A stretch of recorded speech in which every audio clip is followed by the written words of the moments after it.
ایسے بھی ہیں جو یہ پوچھتے ہیں کہ کیا تورات اور انجیل گم نہیں ہوئی تھی حضرت محمد صلی اللہ علیہ وآلہ وسلم کے تشریف لانے سے پہلے؟ کیا وہ گم ہو چکی تھی؟ ہمیں اس کے ثبوت کے طور پر قرآن مجید میں کوئی دعویٰ نہیں ملتا، کیونکہ سورہ آل عمران کی آیت 3 ہمیں یہ بتاتی ہے نزل علیک الکتاب بالحق مصدقا لما بین یدیہ وانزل التوراۃ والانجیل۔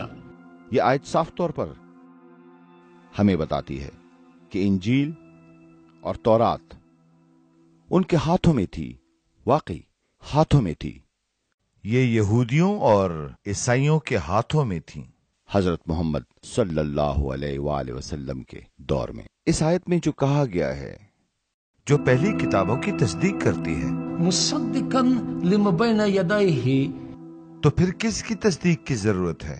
اگر کچھ پہلے سے ہی گم ہو چکا ہے تو پھر اس آیت کا کوئی مطلب نہیں۔ اب نبی کریم نے اس وقت کے لوگوں سے کہا کہ اگر وہ نبی کریم کے بارے میں جاننا چاہیں تو انہیں توریت اور انجیل کا مطالعہ کرنے کی ضرورت ہے۔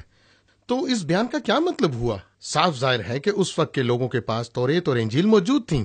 اگر آپ قرآن مجید میں سورہ معاہدہ کی 44 اور 46 کے ساتھ ساتھ 64 اور 66 آیات کا مطالعہ کریں تو آپ کو معلوم ہوگا کہ نبی کریم لوگوں سے کہتے ہیں کہ جاؤ اور توریت اور انجیل کی مدد سے پرکھو۔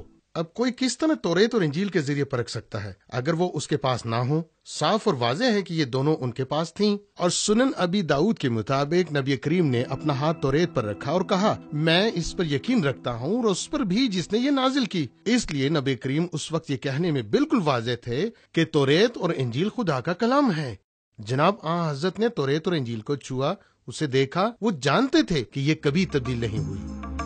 چونکہ آج انجیل اور تورات کی بہت سی جلدیں موجود ہیں جن کا تعلق اسلام سے پہلے کئی صدیوں سے ہے، اور چونکہ حضرت محمد صلی اللہ علیہ وآلہ وسلم بھی ان کتابوں کا حوالہ دیتے تھے، جب انہوں نے ان صحائف پر اپنا ہاتھ رکھا اور بطور اللہ تعالیٰ کا کلام ہوتے ہوئے ان کی تصدیق کی، تو پھر یہ الزام سچا نہیں ہو سکتا۔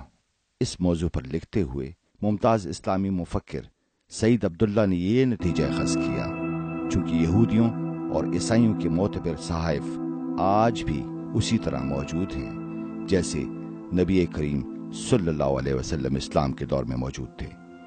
اسی لیے اس بات پر بحث کرنا مشکل ہے کہ تورات اور انجیل کے لیے دی گئی قرآنی آیات صرف اصلی تورات اور انجیل کے لیے تھیں، جو بالترتیب حضرت موسیٰ علیہ السلام اور حضرت عیسیٰ علیہ السلام کے دور میں موجود تھیں۔